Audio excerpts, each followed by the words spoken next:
નમસ્કાર. ચાલો આજે આપણે સામાજિક વિજ્ઞાનના એક ખૂબ જ રસપ્રદ અને મહત્વપૂર્ણ વિષય પર ઊંડાણપૂર્વક ચર્ચા કરીએ: સામાજિક આંદોલનો.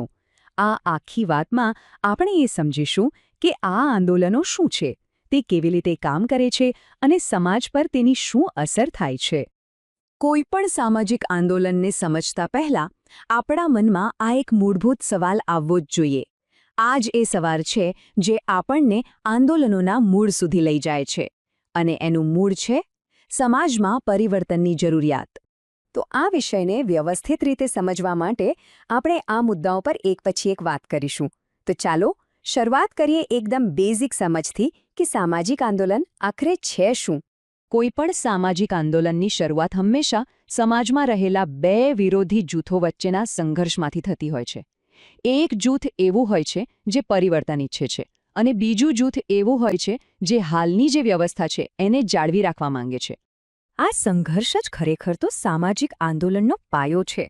એ સમજવું જરૂરી છે કે આ કોઈ અચાનક થયેલો વિસ્ફોટ નથી, પણ એકદમ સભાન અને હેતુપૂર્વક કરવામાં આવતી સામૂહિક ક્રિયા છે, જેનો હેતુ કોઈ ચોક્કસ સામાજિક ધ્યેયને હાંસલ કરવાનો હોય છે.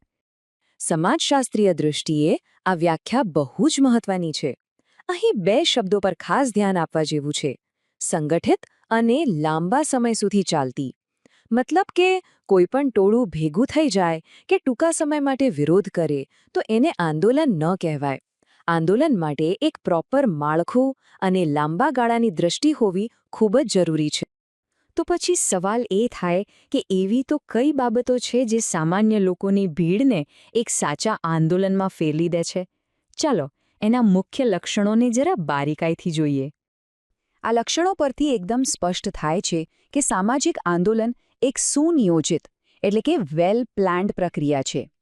એની પાછળ કોઈને કોઈ વિચારધારા હોય છે, એક સ્પષ્ટ ધ્યેય હોય છે, અને એ ધ્યેય સુધી પહોંચવા માટેની એક નક્કી કરેલી કાર્યપદ્ધતિ પણ હોય છે.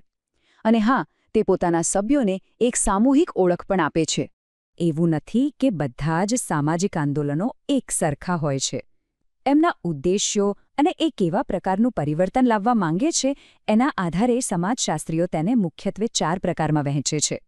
તો આ 4 મુખ્ય પ્રકારો છે: સુધારાવાદી એટલે સિસ્ટમમાં રહીને જ સુધારો કરવો, ક્રાંતિકારી એટલે આખી સિસ્ટમ જ બદલી નાખવાનો પ્રયત્ન, પ્રતિરોધાત્મક જે કોઈ નવા પરિવર્તનનો વિરોધ કરે, અને છેલ્લે વિરોધાત્મક આંદોલન જેનો મુખ્ય હેતુ પોતાનો અસંતોષ વ્યક્ત કરવાનો હોય છે.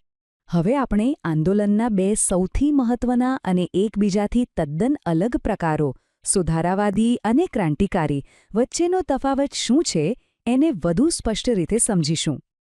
આ ટેબલ પરથી બંને વચ્ચેનો તફાવત એકદમ સ્પષ્ટ થઈ જાય છે. જુઓ, સુધારાવાદી આંદોલનો જેમ કે રાજા રામમોહન રાયના સામાજિક સુધારાના પ્રયાસો એ કાયદા અને લોકોનો મત બનાવીને શાંતિપૂર્ણ રીતે પરિવર્તન લાવવાનો પ્રયત્ન કરે છે, જ્યારે એનાથી બિલકુલ વિપરીત ક્રાંતિકારી આંદોલનો હાલની વ્યવસ્થાને પૂરેપૂરી નકારી દે છે અને ઘણીવાર હિંસક માર્ગ પણ અપનાવી શકે છે. અત્યાર સુધી આપણે જે સિદ્ધાંતોની વાત કરી એને હવે એક વાસ્તવિક ઉદાહરણથી સમજીએ. ભારતમાં જે સ્વચ્છતા આંદોલન ચાલ્યું એ સુધારાવાદી આંદોલનનો એક ઉત્તમ કેસ સ્ટડી છે. કોઈપણ આંદોલન પાછળ એક મજબૂત કારણ હોય છે. આ કેસમાં કારણ આ આંકડામાં છુપાયેલું છે. 2014માં વર્લ્ડ હેલ્થ ઓર્ગેનાઇઝેશન એટલે કે WHOનો એક રિપોર્ટ આવ્યો. એ મુજબ 2012માં લગભગ 7 મિલિયન લોકોના મૃત્યુ માટે પર્યાવરણીય પ્રદૂષણ જવાબદાર હતું. આ આંકડાએ તરત જ કંઈક કરવાની જરૂરિયાત ઊભી કરી.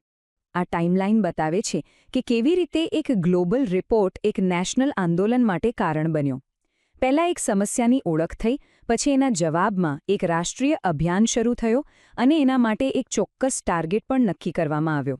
પણ કોઈપણ સરકારી યોજનાને જન આંદોલન બનાવવી સહેલી નથી. એની પાછળ ઘણા પરિબળો કામ કરતા હોય છે. આ કેસમાં સામાજિક સંસ્થાઓનો સાથ, મીડિયાનો પ્રચાર, સરકારની આર્થિક નીતિ, સ્કૂલ કોલેજોની ભાગીદારી અને સૌથી અગત્યનું લોકોનું સ્વયંભૂ જોડાણ, આ બધાએ મળીને તેને એક મોટું સ્વરૂપ આપ્યું. ચાલો હવે આપણે આ ચર્ચાના અંતિમ અને કદાચ સૌથી મહત્વપૂર્ણ ભાગ પર આવીએ છીએ કે આ સામાજિક આંદોલનોની આપણા સમાજ પર શું અને કેવી અસર થાય છે. સામાજિક આંદોલનો સમાજ માટે એક કેટાલિસ્ટ એટલે કે ઉત્પ્રેરક તરીકે કામ કરે છે.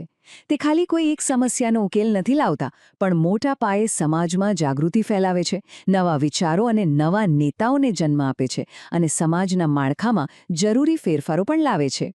તો આ આખી વાતનો સારાંશ બસ એટલો જ છે કે फ्रेंड्स, इस वीडियो को पूरा देखने के लिए आज ही फ्लेक्सी टीचर ऐप सब्सक्राइब करें, जहां आपको मिलेंगे animated videos, digital books, text book solutions, notes, DPP और क्विज। और हाँ, flexi teacher app mobile, TV और कंप्यूटर पर अवेलेबल है। और अगर आपके पास इंटरनेट नहीं है तो तुरंत ऑफलाइन सेट टॉप बॉक्स के लिए संपर्क करें। Flexi teacher, the one you needed.